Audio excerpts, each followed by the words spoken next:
Hi everybody, welcome to 192 Books, both here and online. This event is streaming via YouTube on the Paula Cooper Gallery Studio website. I'm Terrence Arjun, and this event is presented to you with the help of Peter Philbrook, Glynis, and Sophie and me. So we are here for the re-release of 3 books of Amit Chaudhuri's Freedom Song, A Strange and Sublime Address, and Afternoon Raag, all published by NYRB. And I'll introduce them, and there'll be a conversation, and then a Q&A. And then we have a whole selection of Amit's books over there, which are available for purchase and signing. Amit Chaudhuri is a novelist, essayist, poet, and musician, a fellow of the Royal Society of Literature. He lives in Calcutta and the United Kingdom. Sojourn's 8th novel. Among his other works are 3 books of essays, the most recent of which is The Origins of Dislike, a study of P.H. Lawrence's poetry, a book of short stories, Real Time, 2 works of nonfiction, the latest of which is Finding the Raga, and 4 volumes of poetry, including new and selected poems. He's formerly a professor of contemporary literature at the University of East Anglia. Chaudhuri is now a professor of creative writing and the director of the Center for Creative and the Critical at Ashoka University, as well as the editor of literary-activism.com. He has made several recordings of Indian classical and experimental music and has been awarded the Commonwealth Writers' Prize, the Los Angeles Book Prize for Fiction, the Indian government's Satya Akademi Award, and the James K. Blackman Royal Prize. He'll be speaking with James Yee, a writer, editor, and journalist whose fiction and nonfiction appears in New York Magazine, the New York Times, the Guardian, the Drift, Noon, and McSweeney's Quarterly. A former editor of McSweeney's Quarterly, The Believer, and Vice, he currently teaches writing at Columbia University and is at work on a novel about unconventional parenting, fatherhood, and elderhood. I'll pass it on to James. Thank you.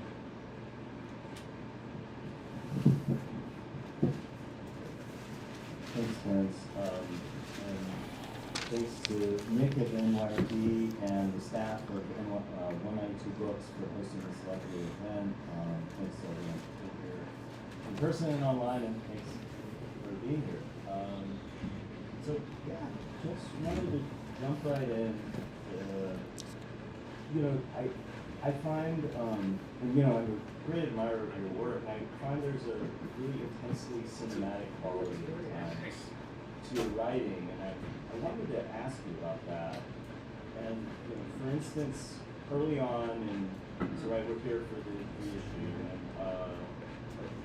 early on in this Strange, Sublime Address, we're left with a stunning closing image to end the chapter. As the battered car drifted homeward, the rear window in wide-eyed ignorance recorded the last images: empty pavements, a drunk leaving a bar, a dog at the zebra crossing at Park Street. And I'm curious, did this moment feel very close to your approach to writing more broadly when you first wrote it, 33-something years ago? And does it feel close to you now? Thanks, James. James was definitely very, very generous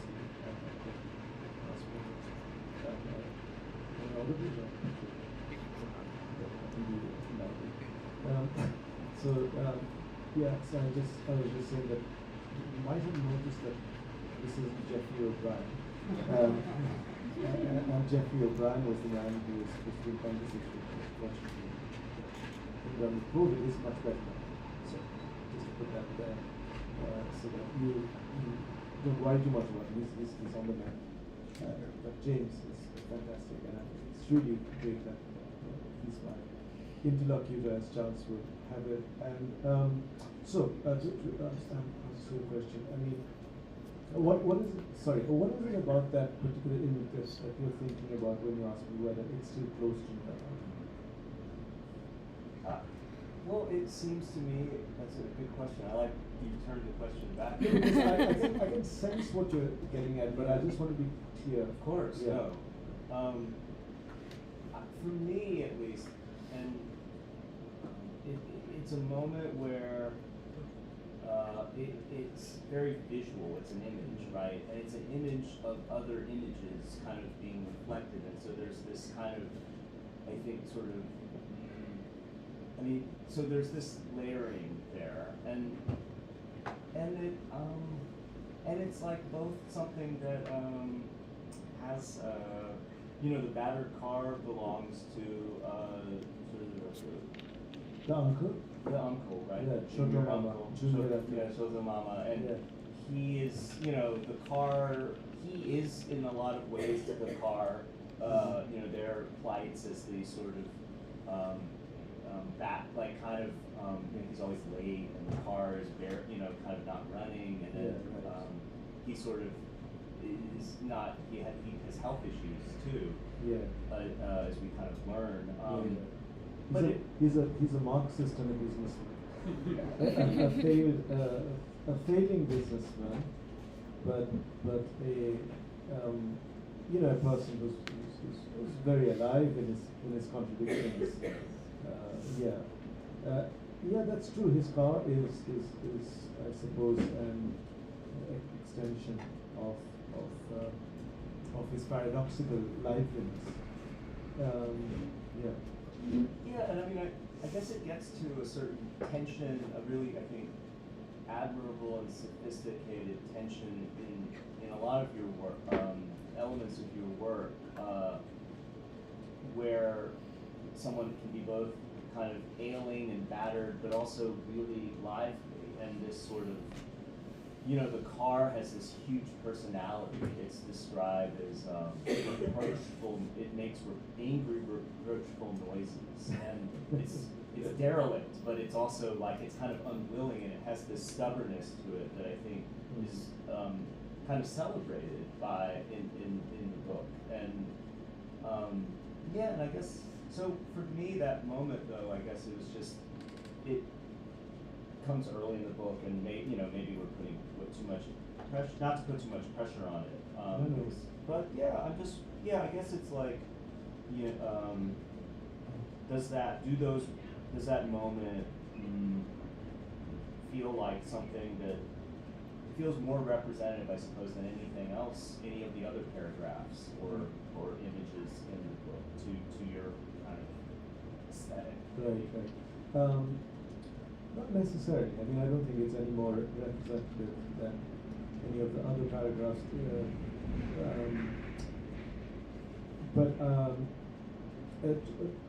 To talk about cars first, and then to turn to cinema, since you sort of raised the question of the cinematic quality and the idea of the image, which you brought up through a particular quotation.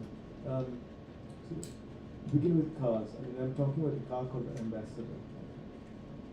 So the Ambassador was a car which is a really sturdy vehicle, and it embodied what was supposed to be the reliability of India's position. And I'm saying this is not a conscious position, but now when I go back to it, I think all of these are sort of embedded in the figure of that car. India's position as a mixed economy, that it hadn't committed itself to Western style capitalism. Of course, it had just emerged from the experience of being colonized, so it wanted to distance itself from the West. And among the things it wanted to distance itself was from Western style capitalism, so from America, and it sort of, the word used there was leaned. It leaned towards the Soviet Union. It had its political position globally was being part of the non-aligned movement. All of which created a kind of ethos that was a mix of you know, austerity and modernity, you know, and life. And the ambassador kind of captured that very well. I mean, it was eased out after India globalized. If you look at the old Soviet-made cars that you come across, let's say in Berlin, if you go to Kreuz, I mean, you don't come across them anymore, but I did see them when I went visited it in 2005. You see a vanished way of life and thinking. The ambassador is a vanished way of life, is also a vanished kind of way of affirming life, or in spite of, it's battered because it's endlessly reusable. It has a very long life, the ambassador. You keep repairing it and using it. You know. It also accommodates a lot of people. I was just saying in Chicago, I mean, yesterday or day before yesterday, when we ate out, a group of us at a restaurant, and then there were about 9 people, and we need to order all these Ubers, and I said that, if this happened in India, we would have all got into one car. Especially if it's with ambassador, right? So it's a completely different India now, of course. And there's no ambassador anymore. So, I am looking, I won't say looking back, because one thing I didn't want to do in that book was to look back. But I am looking at that work, and the ambassador is part of it. I returned to it for a paragraph in Afternoon Raag, my second novel, and paid homage to it again. It's hot floorboards. I sort of refer to, but yeah, it was important for me not to have any sense of looking back, of being in the thing, of encountering it. And over there, I suppose, yeah, the kind of image and the immediacy of the image is an important part of encountering things, not as the past, but as something that you're seeing. You know, so it's in the present. It's not memory. You know, it's not like the image wavers and becomes sepia. It's not that. The image has to be something you contemplate. So in as much as the image is important, it's part of the experience of the present, and not kind of a rejection of recounting. Something I could have done with Strange and Sublime Address. I could have said, well, this is what my life was like when I visited Calcutta in whenever, but I didn't want that. And that was one thing I was very sure of, that it had to be about the present moment. And one last point about cinema, at the end of my years as an undergraduate at University College London, I took a year off and began to write Strange and Sublime Address. When I was kind of uncertain about how I do at my exams, because I'd never been to college, I'd watched daytime television. I knew all the kind of children's programs by heart. Mr. Ben, there were a lot of them, Postman Pat. But I had not been to any of the lectures. So I was uncertain by the end of my 3 years how I'd do. I had only my tutor's encouragement in terms of my essays to go on. But I thought if I don't get a first, then I won't get a scholarship to go on to do something else. All of which I was sort of using as alibis to actually, pursue my agenda of becoming a world famous poet. I mean, that was my agenda. So I thought, then I have to then I have to put my agenda on hold in terms of becoming a world famous poet, and I will go to the Film and Television Institute in Pune and try to do a course in film direction. And that was the plan in 1985 or 6. That but I somehow I managed to do it first. So I took a year off and then I went to Oxford and I wrote the book. But there was this kind of filmmaker monte in me. Oh, that's great. Cool. And I wanted to. I feel like I want to ask you just like there's a line right before that I think is really interesting because and I wonder if you would agree or disagree or agree to disagree about this line, but so there's a line that you describe something in the setting, a store sign, as a tender caricature of the stars in the universe, or of the universe. And you know, I feel like this book, this novel is so vivid and comically heightened, but just a bit, like not just a little bit, and with this sort of, for instance, characterizations of Calcutta and its trenches and mounds of dust, or Shoto Mama's like beat up old car that's breaking down, making pushful noises, you know, or you know, even the sort of jostling of the young boys that you describe as it's always an aristocracy or aristocracy based on strength, intellect, and seniority. And I guess I'm wondering, if, like, you know, if there's a sense, if I'm right in sensing a certain pleasure, even exuberance in the act of describing, but also kind of affectionately caricaturing these sort of moments. Yeah, I don't see caricature as being incompatible with wonder. You know, I don't see self-consciousness being incompatible. I mentioned self-consciousness is not something that's comparable to caricature, but as another thing which is supposed to cancel out wonder. Satire is supposed to be knowing and not wondering.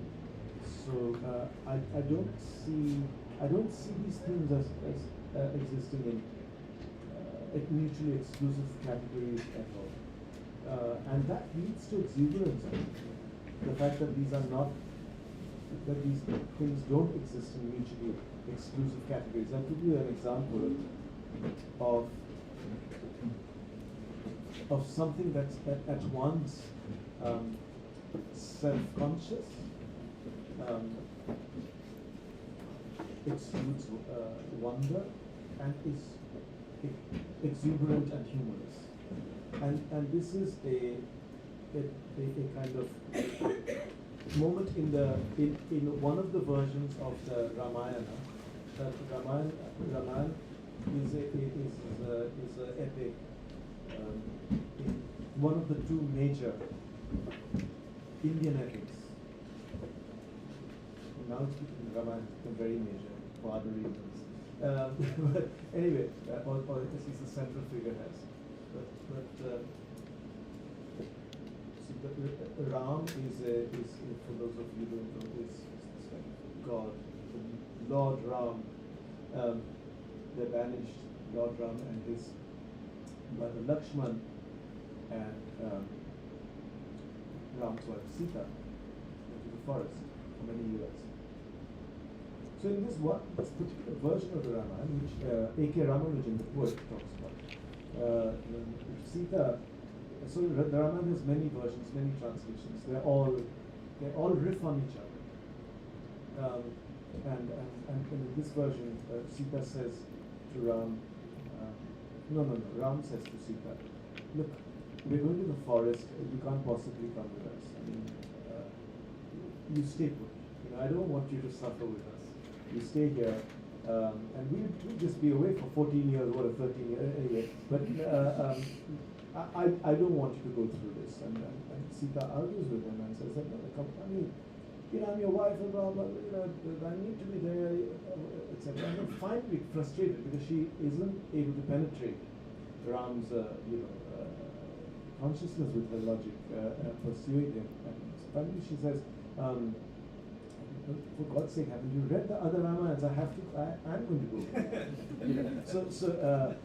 So that's a moment of self-consciousness, which now, I mean, in the last 30 years, we would have only associated with postmodernism. Once we associated it with postmodernism, we would have said, well, this exhibits an interesting kind of playful knowingness. But in the end, it's not compatible with wonder, with fullness, with even a kind of a relationship with the text, which is at once worshipful in a very large sense of the word, wondering, and playful, and caricaturing, and knowing. But that is not the case. This is a myth.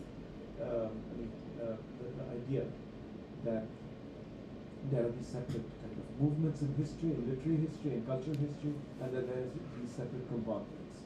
The phase in history where we think these things belong separately is a fairly brief phase, I think.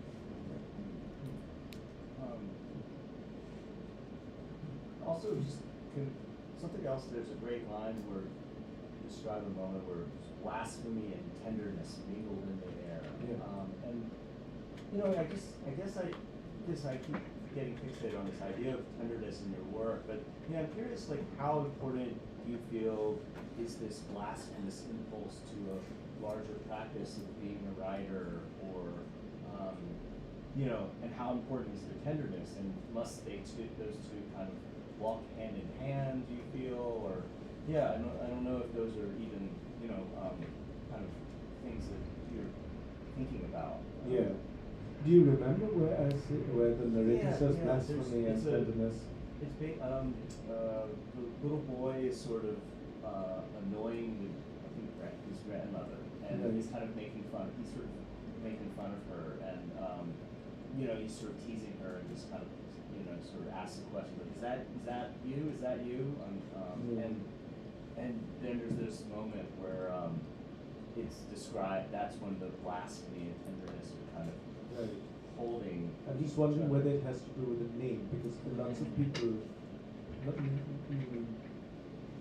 are named after gods and goddesses sometimes.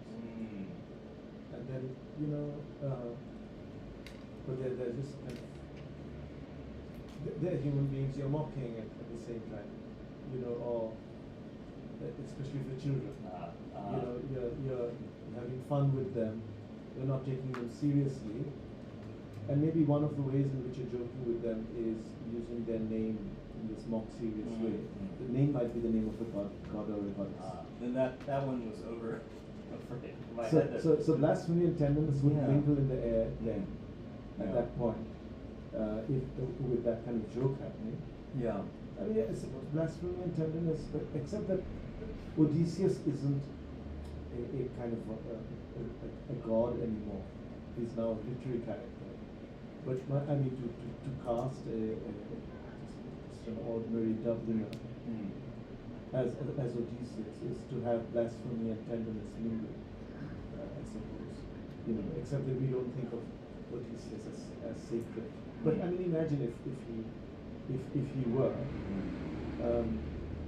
and he sort of.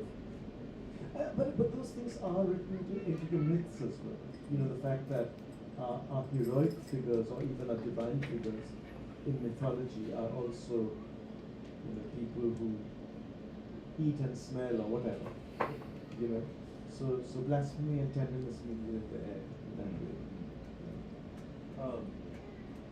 I'm curious too, just you've spoken of the idea of reinvestigating the known with your work. That was a phrase I really thought was fascinating, and I was wondering if you just might be willing to speak more of this. Is there something about this recursive nature that you feel is especially enthralling or delightful or mysterious or compelling?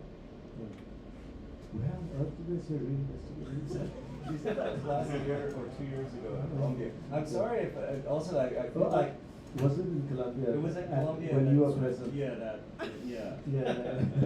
But I can give you a little more context. Maybe I'm pulling these without a. No, I'm sort of quoting Tagore over there, except that he uses slightly different words from a song. Janar Majhe or Janare Kurechi Shandha. I found the unknown in the midst of the known. It's from a song, line from a song. It's central to the kind of writer I became. The kind of strangeness of the familiar. is, try to say this in a way that doesn't sound tired or cliche, because probably been dealing with this for 35 years or so. But yeah, the unfamiliar in the midst of what's familiar. I'll try to add something to it from a conversation we had yesterday. Somebody said, as we were having this dinner, this was not the group where I said everybody could fit into one cup. This was a separate group, another group yesterday. The 9 people were from the night before. So these people, in fact, actually did fit into one cup. We all went and had dinner at a Japanese restaurant in Chicago. And then one of these people, who I didn't know very well, I knew him, he's a scientist, Bengali scientist, who was in Chicago. He said, I once went in Bombay to the Kala Ghora festival. Kala Ghora is an area, literally means Kala is black, Ghora is horse, black horse, means black horse square. So it's kind of pretty sort of central area in Bombay, which they try to pitch as an arts district. So they have a festival every year. He said, I went into the library and saw that you were speaking. And I barely knew you then, but one thing you said interested me. So I said, what was that? Yeah, you said that, Bhawanipur is the North Calcutta of South Calcutta. So, yeah, I thought that was he said, I thought it was a very accurate formulation. Yeah. So I said, yeah, I was actually quoting somebody. And he completely and then I said, I was quoting a man who said to me, you write so about Strange and Sublime Address. This is after Strange and Sublime Address came out, a couple of years after it came out. He said, you write so beautifully about North Calcutta.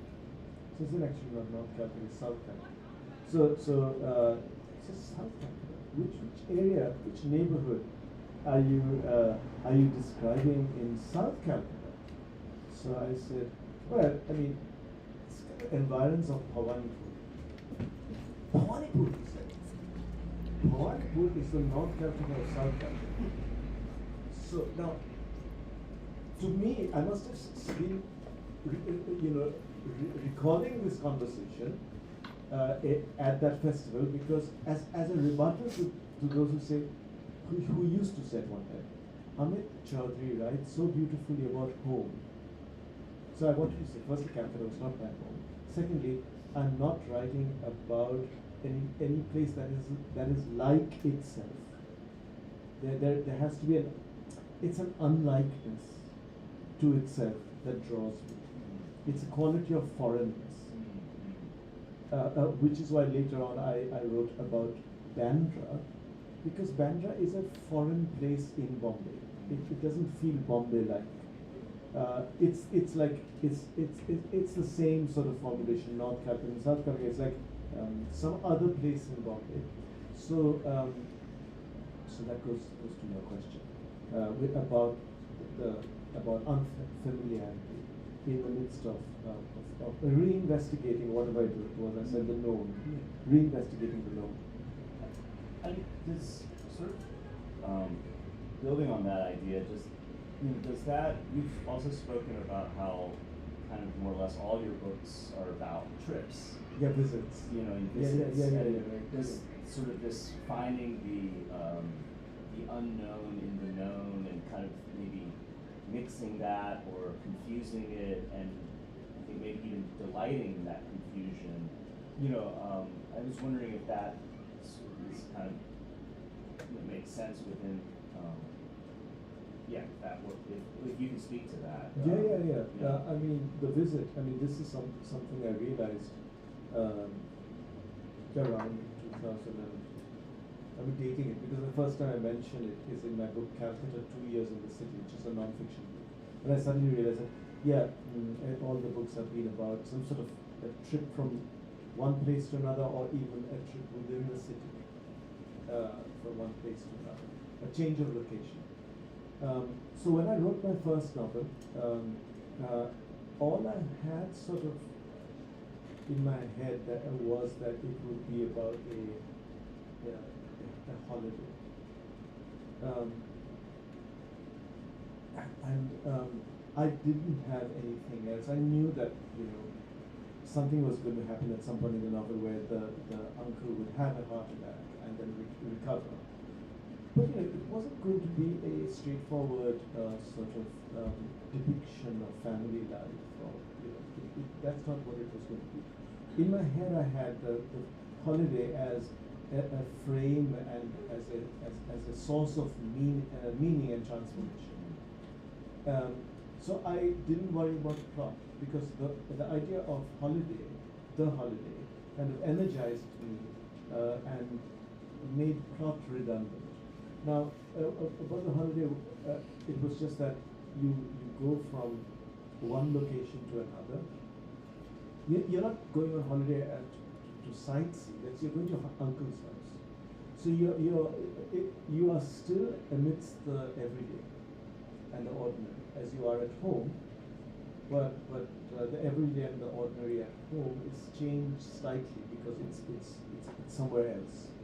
So once it's changed slightly, you're looking at the same stuff that you look at home and don't look at. But now you're looking at those things, and they are a source of some sort of meaning and energy. So that source of meaning, that kind of that field of meaning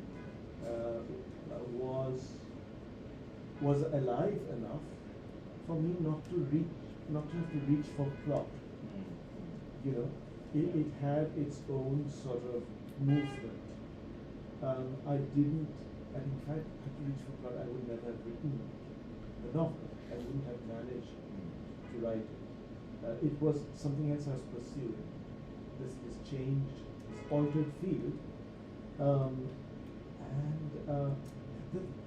Why I thought about it later was because I never thought that I was doing something that was a bit odd and maybe risky in terms of the fact that I had very little to go on when I started the novel, except in this idea of the holiday, which is another word for a trip or a change of location.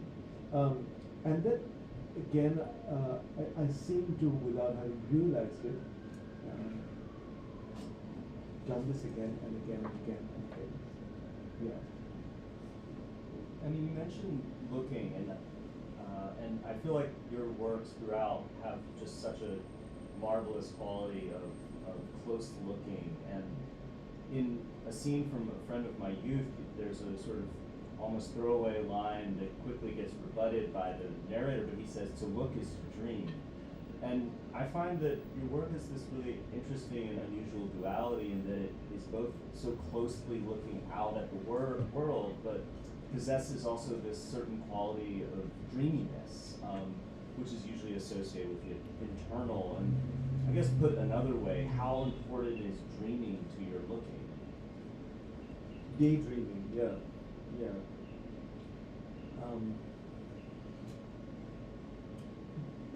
I mean, looking and making the paragraph a sort of occasion in which that kind of that act can manifest itself. That's important to me. I mean, that lies at the heart of my maybe turning towards even considering the idea of writing a novel. And also the kind of acknowledgement of the fact that the kind of novel I would write would have to be composed of such moments, which was not a feasible idea as far as the novel was concerned. I mean, in the sense that the first time I became aware of this, without maybe putting it in exactly the words that you put it in, was reading A House for Mr. Biswas by B.S. Naipaul. But I first encountered that book as a quotation in an essay. And the quotation was this kind of paragraph about Mr. Biswas in his early life. So he is a man who sort of lives in Trinidad. He's married into a family that's a powerful family. He himself is is a loner, is a daydreamer. He doesn't have that kind of power. He's married into a powerful family. His early life begins with his own sort of preoccupations, his fantasies. He wants to write short stories, becomes a reporter, but even before he becomes a reporter, he's a bus conductor. And then after he's a bus conductor, he likes, according to the narrator, he likes reciting the names of the stops. And then after being a bus conductor, he becomes a sign painter. Now, the paragraph through which I encountered the book was this paragraph about Biswas starting out as a sign painter, and the paragraph says that of all the English letters, he loved S and R the most. And then he says, what can compare with the swing and curve of the S, but then what about the the nobility of the R or whatever? I can't exactly remember the adjectives, but I read that paragraph and I read it again. This is an amazing paragraph, and I thought to myself, it's a shame I have to read the book. I just want to stay with this paragraph. So out of such weird ambitions arose the sort of novelist I am. Why am I talking about this? What did you ask me? Well, I think we may have enacted the line itself, which you had written, to look is to dream. Yeah, to look is to dream. Yeah. So that's the thing. So the narrator with this verse is looking and dreaming. What does that mean? I think it means a form. So I'm interested. I've become increasingly interested in looking and in listening as ways of desiring. By desiring, I mean to step out of yourself and to wish to be elsewhere. Not only to wish to be elsewhere, to be that other thing. But to be content to be it only momentarily. But I am interested, say in the act of listening, where when you're listening to stuff, especially in India, you have something happening in the background. And one part of you is distracted. And that distracted part of you is traveling towards what cannot be seen, what can be heard. And this traveling is a form of desire. Somebody was saying, again in that conversation maybe in the Japanese restaurant yesterday, that I like it when these two, there were two men there, and there was a woman there besides my wife, and this woman said that I like it when I go upstairs because they keep talking late into the night. I like it when I'm about to go off to sleep, but I can hear them talking. And I said, but that's like when you're a child. You also have that kind of, maybe it begins when even before you're born, maybe when you're still in your mother's womb, that you're this lulling sound of something being overheard. So when you're upstairs or in another room and the grown-ups or somebody are talking outside, a part of you is going off to sleep and a part of you is traveling towards that sound. That traveling is a form of desire. The desiring doesn't hinder sleep, it facilitates it. It's a form of, it's a contributory form of absorption or concentration.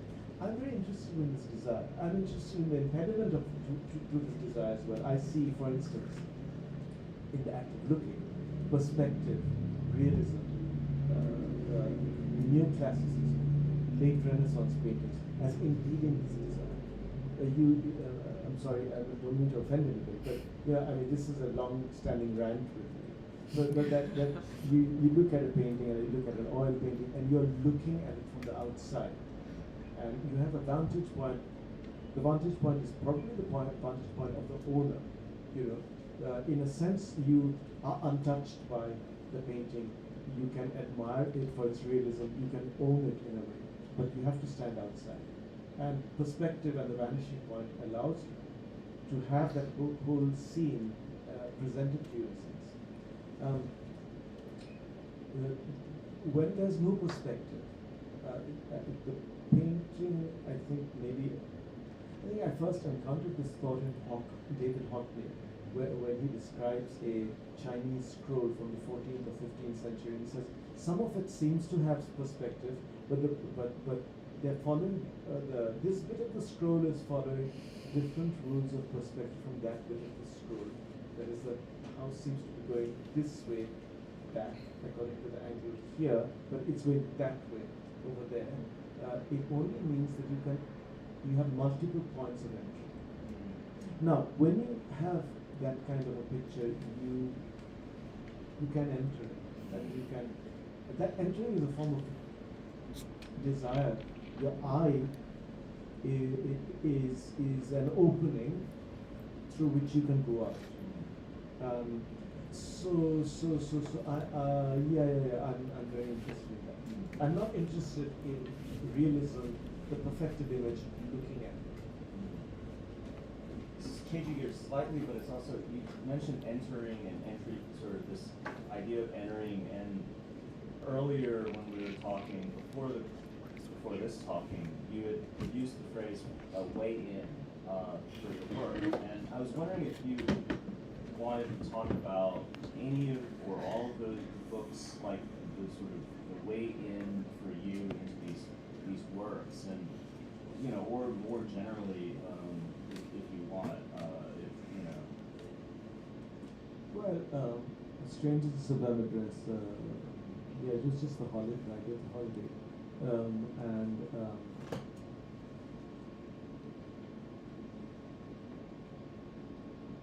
I had been educated by a certain kind of cinema, by my proclivity to kind of contemplate paragraphs. I knew the paragraph was an important thing. As I began to, we're not so much talking about a way in, but I'm talking about finding my way through writing the book. As I began to edit the book later on, I felt that not much of it could be kept. I felt maybe nothing could be salvaged. And then I managed to sort of rewrite bits and keep bits, which became the book. I thought to myself, when I began going back to cinema, this is what it must be like for an editor in a film, that they take out the bits which they don't want, which don't work, and then they put together something which has an illusion of sequence. But when you slow down the film, you see that it's an illusion. With A Strange and Sublime Address, I created an illusion of sequence, but I was dealing with individual paragraphs. Each paragraph, therefore, is a way in. A young American who had come to Oxford to study mathematics or something like that, he got in touch with me because he found out I was creative arts fellow at Wilson College. He said, does that mean that you will give us some advice to do creative writing? But that was not part of my remit. It was, in fact, do nothing at all. But because I was creative arts fellow, I said, yeah, sure. So he began showing me stories, and then enthusiastically he read A Strange and Sublime Address and Afternoon Raag. And then, for Strange and Sublime Address, he said, I really liked it. Is it true about your paragraphs that, you can change them around and they will still work? And I said, this is very perceptible. You have got it. I think there was somebody else, the writer Sumana Roy, who wrote a PhD on my work. I mean, that's kind of difficult to believe.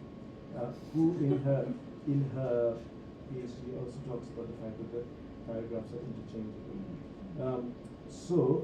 One creates an illusion of sequence. I did that with Strange and Sublime Address.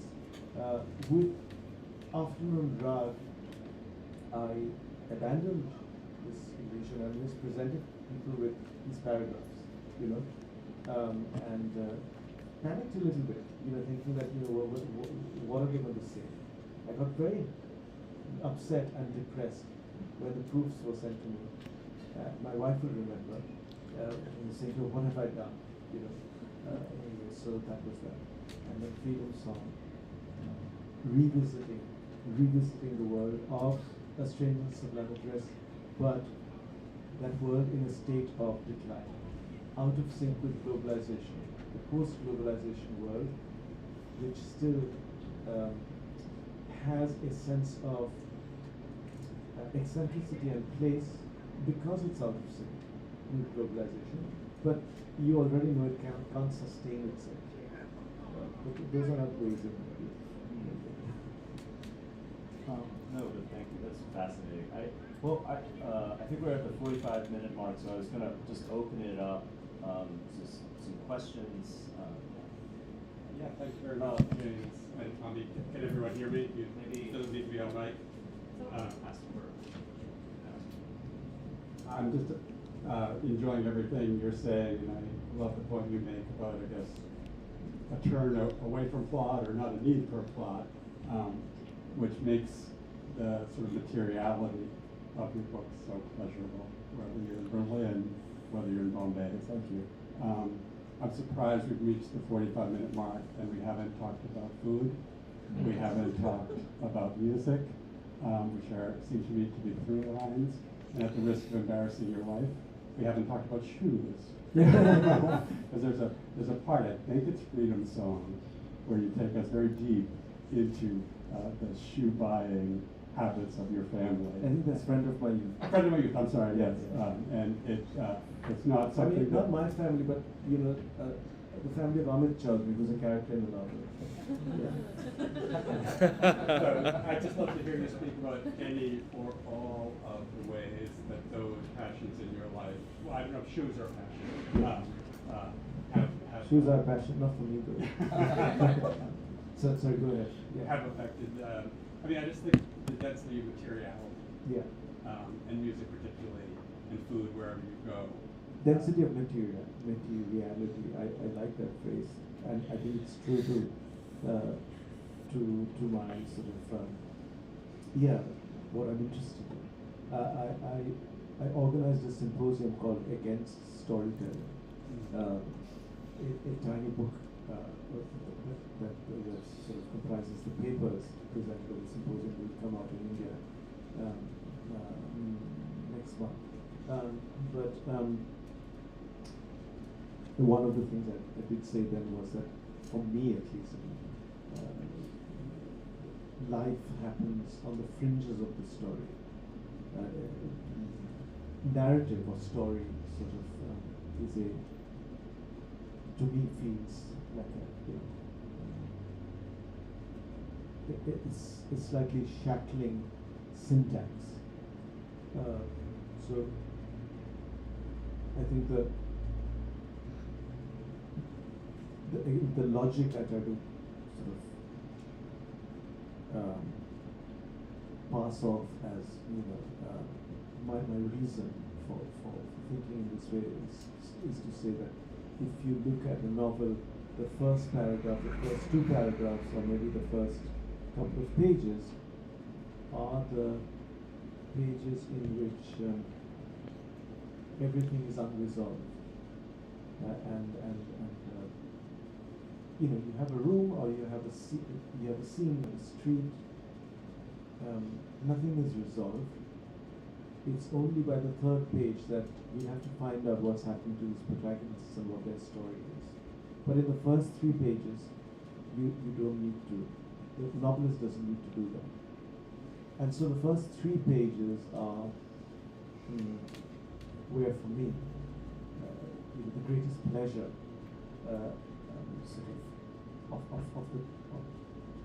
of the writing lies, and then you get kind of you have to sort of you get incorporated into the obedience that the narrative demands, the realist narrative demands, both from the writer and the reader. You have to take on the responsibility, if you're a novelist and a reader, to see it through. But in the first 3 pages, there's an utter lack of that obligation. So I wanted to write novels which are, as I've said in other places, composed of opening paragraphs. And I don't know if it was possible, but that was the intention. So in the opening paragraphs, what happens is not story or narrative, but that materiality that you're talking about of what was it of? Of Music, of life. food, place. Yeah, Like or everything that's on the fringe of story. Mhm. You know, it's there in those first 3 pages. I wanted to stay with that. As far as food, I mean, I don't think that I'm writing about food. If I did, I would immediately think, I would be a cultural studies sort of person. So I don't think that I'm writing about food. I'm writing. I will grant, because I've written about food. I've written about a particular kind of sweets in my book of poems, Sweet Shop. I am thinking about writing about cosmologies, the universe, and creation, and instances of encountering the cosmos or the universe or creation. But they all happen on ground level or at, sporadically in the form of, let's say, food. Food is a cosmos, is a cosmology, is something coming into existence. I mean, in India, when you're mixing it up on your plate, it's chaos coming into it. It's order becoming chaos and then becoming some kind of something you can experience in a way that makes sense again. But there's a whole process that's going on. That's what I'm interested in. Odysseus Abroad is Odysseus Abroad. Sorry to interrupt you. Is in some ways a path from one food experience to another, from the mother's food that she brings to the restaurants, right. the uncle, and True. There is a lot of food in there. There's food in everybody's life. It's that moment in which a different order of existence is being it's not an artwork. You're eating it up. It's some sort of or science fiction like reality which you depend on. It is food. It's kind of it comes to you in a shape. These are shapes and colors. These are alternate realities which you ingest. And then in the Odyssey there's food as well. So there was that translation in that as well. And this is, I think, the last question possibly. Yeah. I love the way the conversation went around ideas of home that is not quite home, familiar and unfamiliar, the temporality of the holiday as opposed to the temporality of everyday life, the dream plotlessness, even the distrust of realism or lack of interest in realism. And I wonder, at first glance, these are ideas that seem only superficially, I think, not to square with the idea of literary activism. And I would love to hear you speak about what literary activism is for you and how you reconcile it. Right. So literary activism, the term is like it's deliberately ambiguous and maybe tongue-in-cheek in the sense that it's not necessarily, but it doesn't preclude activism in the sense that we understand political activism. In the sense we understand activism. The second, 2 books came out in this literary activism which just went into action last year. The second one was actually, which written by me, was a political book. But it was a reflection on the protests against the CAA in India, the Citizenship Amendment Act. So it doesn't preclude activism, but because it's a kind of activism which mobilizes,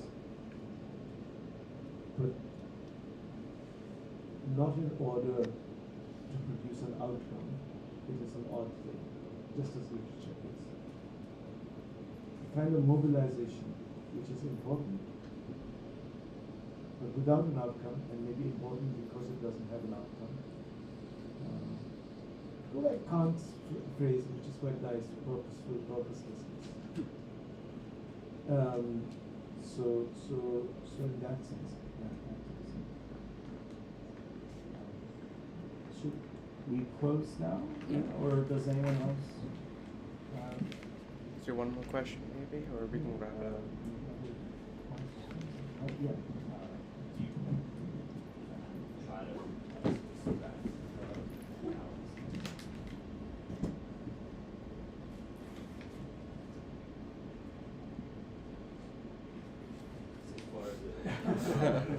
Sorry. I was also wondering about the dispensing of plot. I was just wondering why then stick with the novel, or what does it mean I wondered that myself. now? Or just is it just a useful category to sell books, or? No. if it were a useful category, I think it would be even more useful if I put plot in it. I mean, it's a category that's useful, certainly is, but I'm sabotaging. No, it's more like a curse. I've been saying this in the last few days. It's like I'm drawn to the novel as a particular form, containing a kind of syntax of realism, which I abhor, which I hate, and it contains the kind of sentence that I really pains me that he got up and opened the door.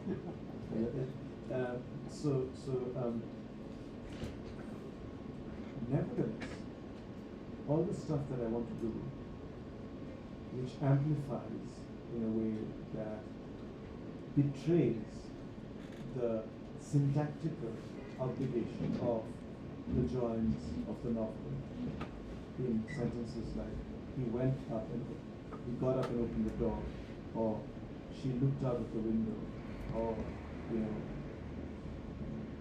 went to the balcony and looked down.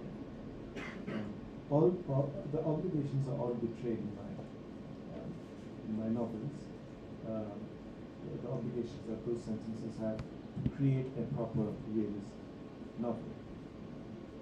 It's only through that betrayal that I can sort of amplify on things that a realist novel cannot contain.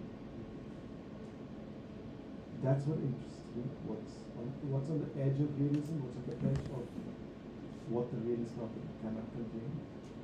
But some kind of God, I've been saying the last few days, cursed me in a previous book and said, you want to sort of access that kind of stuff, you'll have to do it through the realist novel. That's what you do.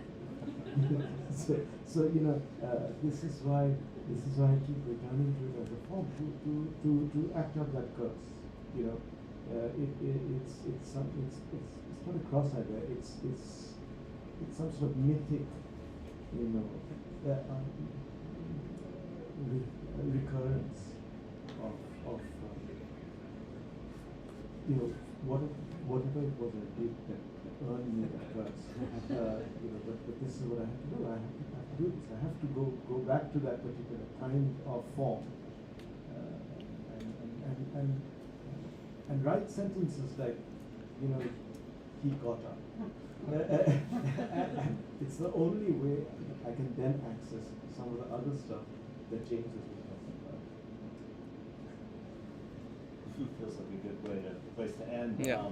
Thanks so much, everyone, for coming. Thank you, and for being such a wonderful interlocutor. I think You are. And, okay, and yeah, Thanks everybody. One more round of applause for Amit and James.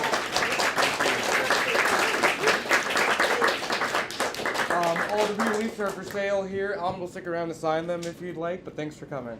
Yeah.